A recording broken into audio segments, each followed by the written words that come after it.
Hey guys, and welcome to another lecture on Nursing 244 Advanced Med Surg. This one's going to be about altered metabolic function, specifically on HHS versus DKA, and just your classic diabetes type 2 complications.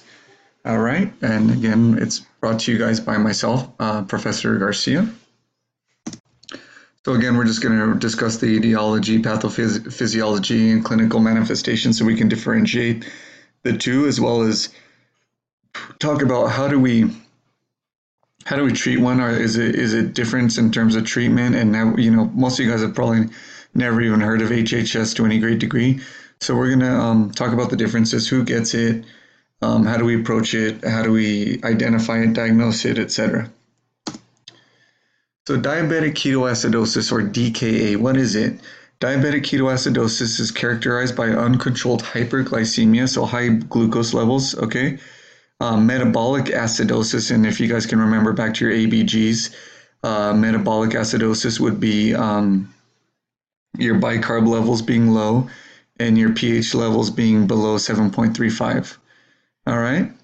And then an increased production of ketones, and we know that ketones or keto acids are a byproduct of fat breakdown, essentially. So when we're not using glucose properly, our body has to look for other forms of energy, right? So we have to start breaking down other reserves, such as fats.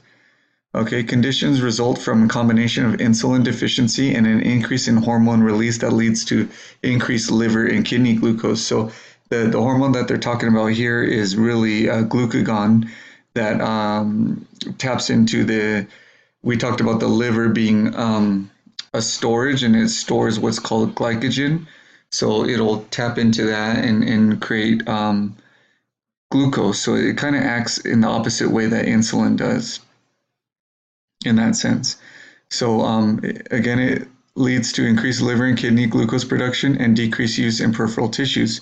It results in keto acid production with subsequent ketonemia, or ketones in the blood, and metabolic acidosis. So who gets it? So we like to think that, all diabetics, we kind of group them into this umbrella category, this broad category, in the sense that all diabetics get DKA. But as we go through this lesson, we're going to learn that it typically doesn't happen to the type 2, or the type 2 diabetic has to be in HHS for a long while before they go into a DKA, most likely. DKA most often occurs in people with diabetes type 1 because they don't have insulin. Their body's not producing insulin at all, where the type 2 might be producing some insulin, but just not enough. So the type 1s are more often to go acidic first. So type 1, occurs because the body's immune system attacks part of its own pancreas, targeting the insulin producing cells in the pancreas and destroying them, leaving the body without the ability to produce insulin.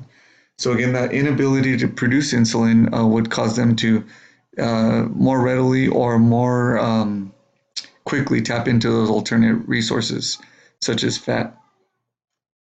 It may also occur in people with type 2 diabetes if under stress, such as trauma, surgery, or infection. So there's usually a precipitating factor if it's the type 2 diabetic that's getting DKA, like an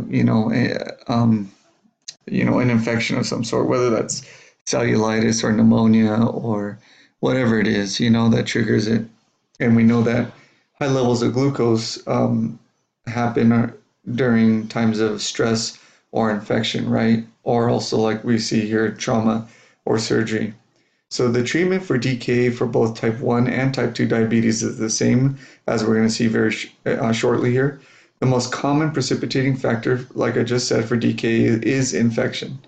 Death occurs in up to 10% of the cases, even with appropriate treatment. So this is still a very life-threatening condition, and a lot of the DKA patients will go to some sort of critical care unit. So what are the signs and symptoms to look for with someone with DKA? Hyperglycemia leads to osmotic diuresis with dehydration and electrolyte loss. The classic signs and symptoms include the three P's of diabetes, which are polyuria, polydipsia, and polyphagia. Along with it, we'll see nausea and vomiting, abdominal pain, weakness, confusion, shock, and even coma. And the classic sign that you'll see when someone gets really in a state of decay is the Kussmaul's respirations, which is the deep, uh, uh, uh, fast or rapid breathing. And that's just the body's, you know, ability or mechanism built in to kind of blow off those states of acidity by getting rid of CO2.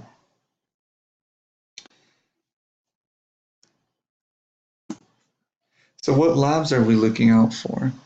Well, with DKA, we're looking for an elevated glucose of greater than 300 milligrams per deciliter. Serum ketones are positive. Low bicarb levels, again, we're that a metabolic acidosis, low pH. So low bicarb and low pH would be a metabolic acidosis. The urinalysis would be positive for ketones. The CBC may show elevated WBC count and signs of dehydration. Again, just as a precipitating factors, it might be an infection that's kind of stimulating this whole haywire of a system here. The BUN by itself, isolated, is usually elevated, which is usually a sign of dehydration, right? So our serum electrolyte panel may show elevated potassium in mild states and then decreased in severe states. It is decreased, you'll see decreased sodium in moderate to severe forms of DKA. So an anion gap is the difference between primary measured cations or positively charged ions such as sodium and potassium, or specifically sodium and potassium, and the primary measured anions or negatively charged ions, which are chloride and bicarb. Okay, so the difference between the two, so you take sodium and potassium, add those together, and then you take chloride and bicarb, add those together, and minus those from the sum of the sodium and potassium. And that should fall somewhere between 7 and 9 milliequivalents per liter. Some literature will tell you that it's like 3 to 10 or 3 to 9, but Iggy here states 7 to 9 milliequivalents per liter. More than 10 to 12, or 3 to 10, 7 to 9 here in this instance. But more than 10 to 12 milliequivalents per liter is seen in metabolic acidosis. And I kind of encourage you guys to kind of look what the anion gap represents, and it's really based on the body's attempt to kind of neutralize, the anion gap should really be 0, and for all intents and purposes it is, but really we're just looking at the difference between sodium and potassium versus chloride and bicarb.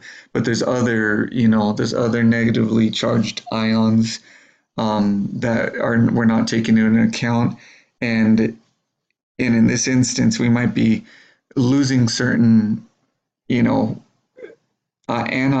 or have too much cations, and there's this little I don't know, that little buffer of difference with those other unnamed ions are anions. That's the gap. It's kind of confusing, but once you look it up a little bit, it might shed a little light on the subject. But it's this anion gap that's greater than 10 to 12 that we'll see in the DKA, and with our treatments, we're attempting to try to close that gap by giving certain fluids that contain these electrolytes, okay?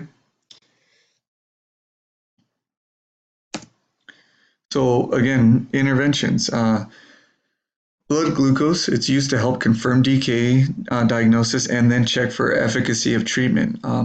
First and foremost is airway, and level of consciousness. That is just absolute when it comes to this type of disease process here. Level of consciousness can change due to electrolyte changes and glucose changes, etc. Hydration status and electrolytes can also affect many things, including level of consciousness and airway. It can also cause, cardiovascular changes, etc. We're going to check vital signs Q 15 minutes until stable. We're going to record urine output, level of consciousness, temperature every hour. So you can see that this patient is really a one-to-one. That's why these people have to go to a lot of times to critical care units. We're going to assess our fluid and electrolytes. We're going to assess fluid status. We're going to look for weight loss, thirst, decreased skin turgor, looking for those dry membranes, oliguria, or an absence of urine output, or oligonuria, right, with high specific gravity. So remember what low versus high specific gravity is in it. The urine specific gravity is measured kind of against water in the sense that what does it contain in it? So if it's a low specific gravity, it's more like water versus high specific gravity has a bunch of junk in it, right? So think high specific gravity. Think like an instance would be pyelonephritis or something, right? So we have these semi-permeable membranes that are inflamed right now in the kidneys, and then it's causing like larger molecules like proteins or something to seep through, and so that would have a high specific gravity because it has a lot of a heavier weight and junk in it, right? Versus a low specific gravity like a I don't know like a diabetes insipidus, right? Where that you have this diuretic hormone that's produced and you're losing way too much fluid. You don't have the ability to retain that fluid, so you're diuresing it off. So it's just super diluted, right? Where the other side is super concentrated. So we're going to assess for weak rapid pulses, flattened neck veins, increased temperature, decreased CVP or central venous pressure, weakness, hypotension, cool pale skin. This is shock really for all intents and purposes, right?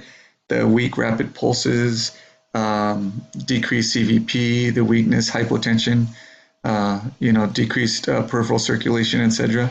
We're looking for signs and symptoms of fluid volume excess.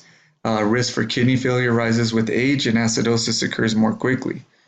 So the first outcome of fluid therapy is to restore volume and maintain perfusion to the brain, heart, and kidneys, right? So that equates to a MAP. We need a MAP that's between 70 to 100 or 70 to 110, depending on what the literature states, right? And the typical infusion rate of normal saline for DKA is 15 to 20 milliliters per kilogram per hour during the first hour, and that's important to notate. The second outcome of replacing fluid is to replace lost fluid, infused much slower. So choice of fluid depends on blood pressure, hydration, serum electrolytes, and urine output. When blood glucose levels reach 250 milligrams per deciliter, we're going to opt for the 5% dextrose and half normal saline. This prevents hypoglycemia and cerebral edema from ensuing, okay? So cerebral edema happens when serum osmolarity declines too rapidly, and we'll see those acute mentation changes with it. A lot of times for these DKA patients, we drive down the glucose levels too quickly, and we don't, maybe we don't get these proper fluids on board, and we might see those mentation changes such as somnolence and lethargy and just those mentation changes like that. So during the first 24 hours, patient may receive 6 to 10 liters of fluid. So more interventions. Acidosis management is a key feature of DKA's elevation in blood ketone concentration. The accumulation of keto acids results in an increased anion gap, metabolic acidosis. The normal again is between 7 and 9 according to Iggy. Greater than 10 to 12 is considered, or 10 to 12 is considered metabolic acidosis. Mild to moderate hyperkalemia or hyper-K is common in patients with hyperglycemia. Hypokalemia may result after treatment is initiated. Why? Because we're using insulin and we're driving that potassium back into the cells, so we got to be careful for that.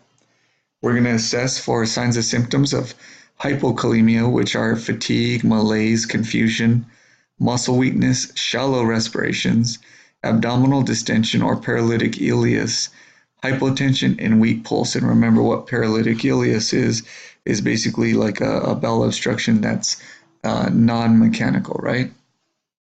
And again, anytime you think electrolyte abnormalities, we got to be careful for EKG changes or ECG changes, right? Bicarb used only for severe acidosis, and bicarb isn't typically our immediate go-tos, right? Even though you're thinking these people are in extreme states of acidity, um, or you know they're in these states of acidity. Bicarb really is kind of reserved for those severe states of acidosis. Slow IV infusion over several hours indicated when arterial pH is 7.0 or less, or if HCO3 is greater than 5 milliequivalents per liter. A pH of 7 is very, very acidic, and you know, so that's critical though. Before giving IV potassium containing solutions, make sure urine output is at least 30 milliliters per hour, okay? So again, be very cautious with potassium containing solutions, right? Because we want to make sure that urine output is corrected. So diabetic ketoacidosis drug therapy. Insulin therapy is used to lower serum glucose levels by about 50 to 75 milligrams per deciliter per hour. It usually begins with a bolus dose, which increases probability of reaching blood glucose levels quickly.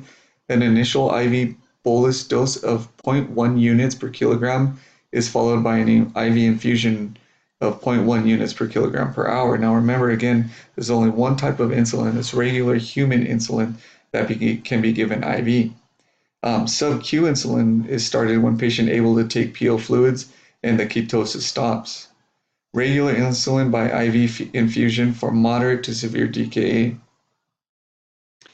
And now remember that DKA is resolved when blood glucose is less than 200 milligrams per milliliter, okay? Along with serum bicarb levels higher than 18 milliequivalents per liter. All right? Venous pH higher than 7.3 and anion gap is less than 12.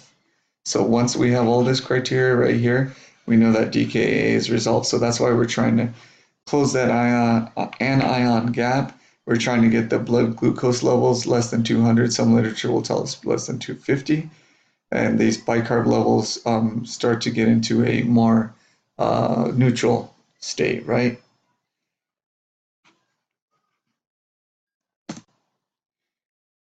So patient and family education. Teach patients and family to check their blood glucose every 4 to 6 hours when anorexia, nausea, and vomiting present and blood glucose is greater than 250 milligrams per deciliter. Check urine ketone levels when blood glucose level exceeds 300 milligrams per deciliter. So we need to be checking these, 300 is that magic number, right? And we need to, for DKA in other words, so we need to be checking for the presence of ketones, which I don't know if they have a urine test kit at home, a UA point of care testing kit at home where they can check for ketones. Drink at least 2 liters of fluid daily and increase that when infection is present. So the average adult they're recommending should be drinking at least 2 liters of fluid, specifically water, daily, right? So they need to increase that when infection is present. When nausea is present, they need to take liquids with both glucose and electrolytes, soda pop, diluted fruit juice, and Gatorade.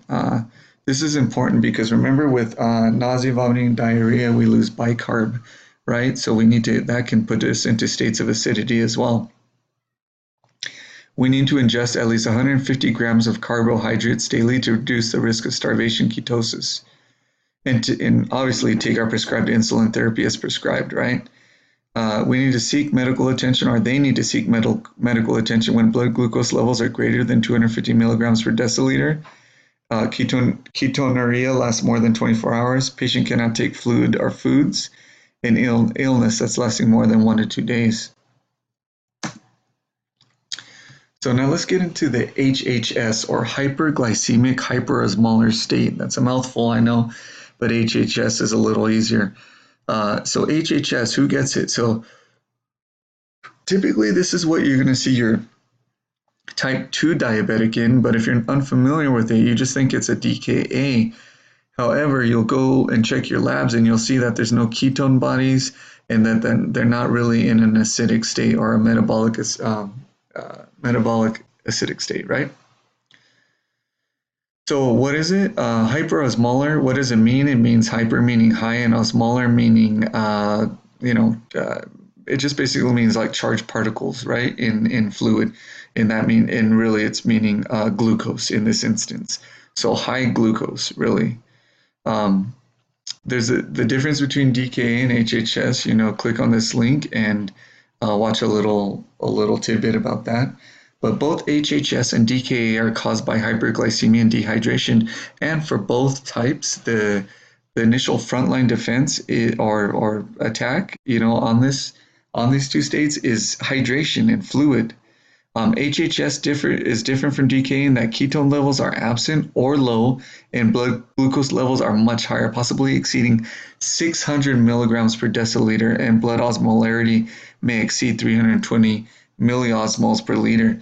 Now, I know some of you guys have been in the clinical environment, and you guys have seen, you know, DKAs that have a blood glucose greater than 500, greater than 600, whatever the point of care testing glucometer reads, you know.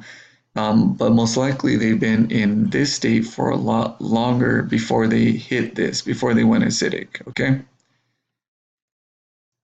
Or there's a precipitating factor like, you know, they have the type 2 diabetes and they have like some sort of infection like pneumonia or cellulitis or some sort of SIRS criteria, and it drove those uh, levels up so high. So why does HHS happen? It results from sustained osmotic diuresis. Kidney impairment in HHS allows for extremely high glucose levels because blood concentrations of glucose exceed the kidney's ability to reabsorb glucose. Osmotic diuresis or kidney disease results in decreased volume. It's especially bad in older population as this condition can further exacerbate kidney damage. HHS typically occurs in people with diabetes type 2, especially in older population. Mortality rates are 40 to 70% in older population. Older population decreased thirst center, poor urine concentrating abilities, and use of diuretics all lead to dehydration, which can cause HHS in older people with diabetes type 2. Also, MI, sepsis, pancreatitis, stroke, and some meds. Glucocorticoids, diuretics, phenytoin beta blockers, and calcium channel blockers also may cause HHS. So again, I've mentioned some medications here and some parent class of medications. So let's kind of get a little familiar with them and some possible side effects. Development of HHS versus DKA is dependent on residual insulin secretion preventing just enough to prevent ketosis. So in other words, that's why our type 2 gets HHS more than they get DKA because of their ability to produce some sort of insulin, you know, just enough to prevent the ketosis, you know. So what are we looking for in our assessment of HHS? We're looking for those high levels of glucose. We're looking for the excessive thirst, the dry mouth, increased urination, warm, dry skin. There's one. That's kind of a differentiating assessment finding. Fever, drowsiness or confusion, hallucinations, vision loss, seizures, and reversible paralysis and coma. So what might we find in our labs? We might find that serum glucose level greater than 600, an osmolarity of greater than 320 milliosmoles per liter. Serum ketones are negative. Serum pH is greater than 7.4. And you know that 7.4 is our neutral or human neutral, right? Absolute neutral. Serum bicarbs are greater than 20. Serum sodium normal or low, BUN elevated. Creatinine should be elevated, urine ketones negative. So what's the treatment? The goal of treating HHS is to rehydrate patient and restore normal glucose levels within 36 to 72 hours. The choice of fluid and rate of administration are critical in managing HHS. Levels of CNS effect of HHS is dependent on a level of blood hyperosmolarity. Reestablishing fluid balance in brain cells is a difficult and slow process. Many patients do not recover baseline CNS function until hours after blood glucose levels have returned to normal. So what's the first priority? To replace volume. Normal saline used for shock or severe hypotension. Otherwise, half normal saline is used. 1 liter per hour until CVP or capillary wedge pressure is normal or until blood pressure and urine output are adequate. Then reduce rate to 100 to 200 milliliters per hour. Half of the fluid deficit is replaced in the first 12 hours and the rest given over the next 36 hours. That's important to remember. Look for body weight increase, urine output, kidney function, and presence or absence of pulmonary congestion and jugular vein distension. Got to look out for these things. CVP monitoring needed for CHF and CKD or acute kidney injury. And we need to assess for signs and symptoms of cerebral edema, an abrupt neurostatus augmentation change, or coma. So HHS treatment continued. IV insulin is administered after adequate fluids have been replaced. Typical order is a bolus dose of 0.15 units per kilogram IV followed by an infusion of 0.1 units per kilogram per hour until blood glucose levels fall between 250 milligrams per deciliter, or fall below, Blood glucose reduction of 50 to 70 milligrams per deciliter is an expected outcome.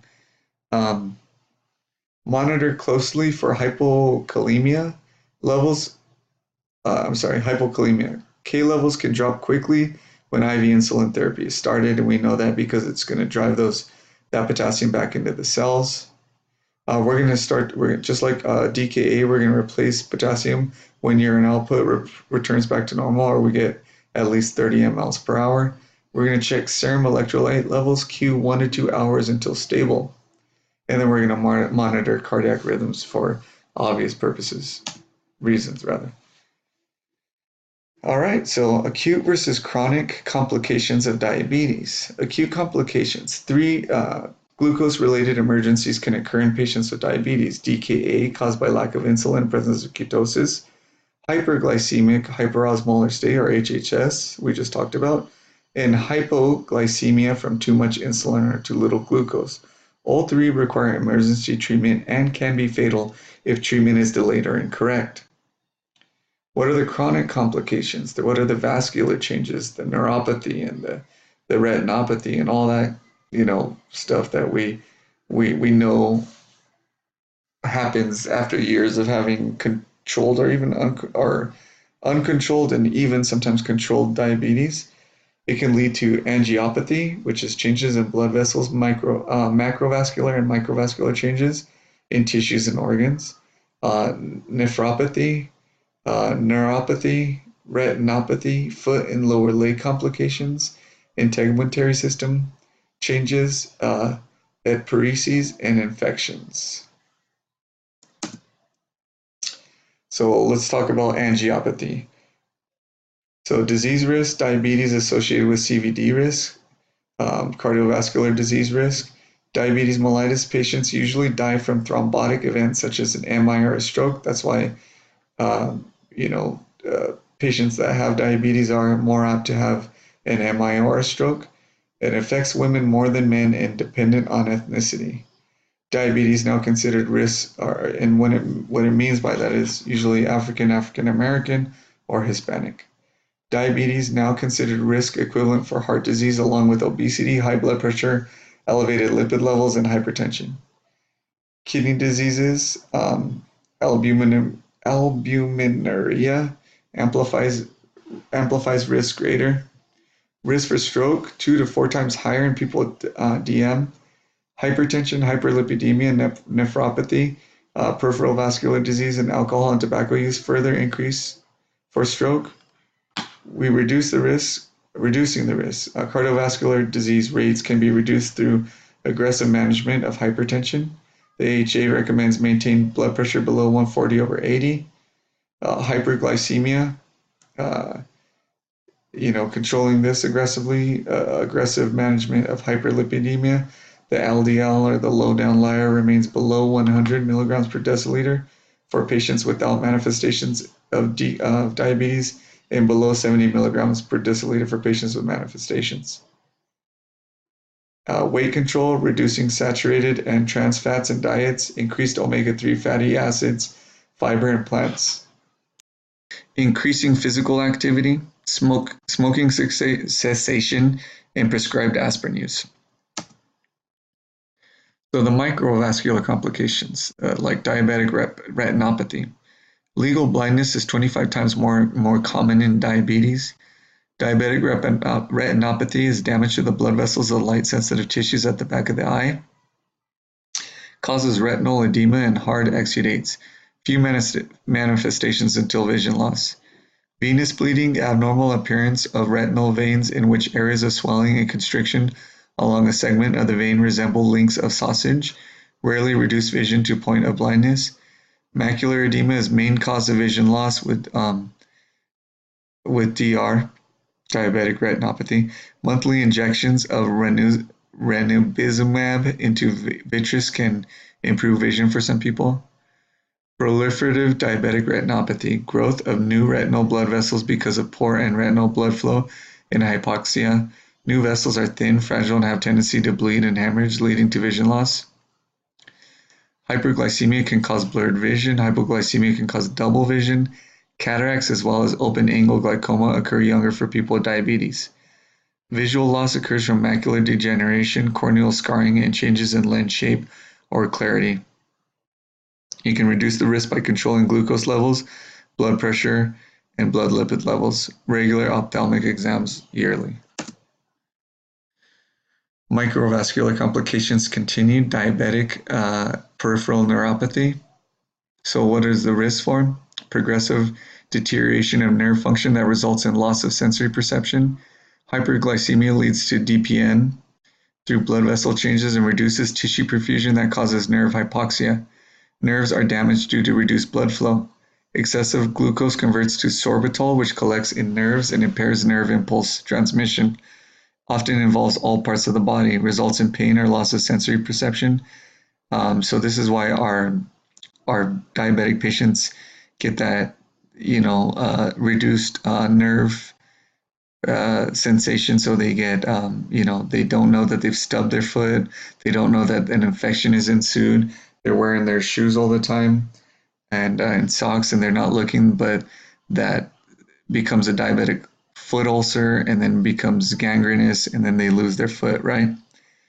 The causes associated with are hyperglycemia, long-time diabetes, hyperlipidemia, low insulin levels, damaged blood vessels, autoimmune neuronal inflammation, smoking and alcohol use, and genetics, of course. The ANS neuropathy leads to problems in cardiovascular, GI, and urinary function. Focal is most often affecting eye and face. Cardiovascular autonomic neuropathy affects sympathetic and parasympathetic nerves to heart and blood vessels. It leads to left ventricular dysfunction, painless MI, exercise intolerance, orthostatic hypotension, and syncope.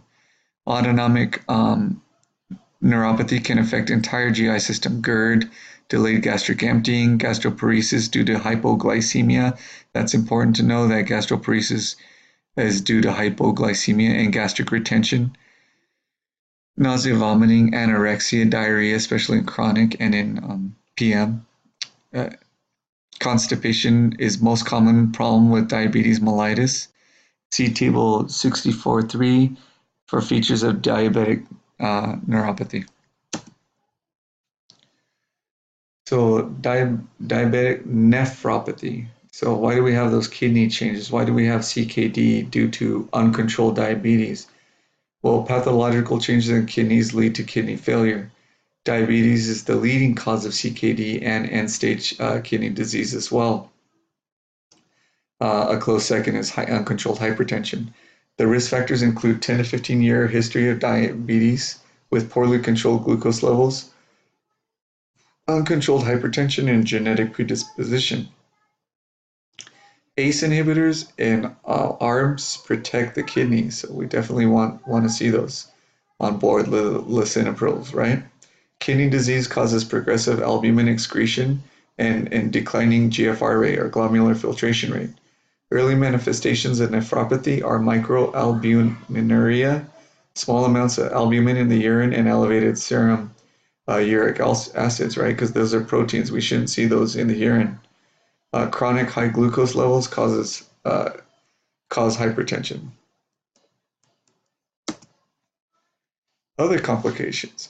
Male erectile dysfunction. ED is an inability to achieve or maintain a sufficient penile erection for satisfactory sexual performance.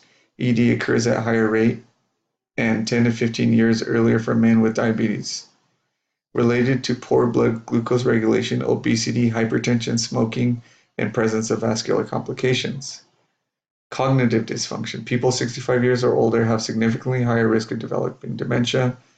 If you also have uncontrolled diabetes, chronic hyperglycemia with microvascular disease contributes to neuron damage, brain atrophy, and cognitive impairment. Depression is highly prevalent in people with diabetes and is associated with worse outcomes. And that concludes the lecture. I know it was kind of fast, but definitely look into the classic signs and symptoms that differentiate HHS versus DKA, right? We want to look at all those microvascular changes and macrovascular changes and why everything happens to the diabetic patient, in terms of kidney, neurons, and our nerve endings, circulation, etc., as well as the risk factors, modifiable and non-modifiable, and treatments, of course, right? All right, that concludes the lecture, guys. Thanks so much. See you soon.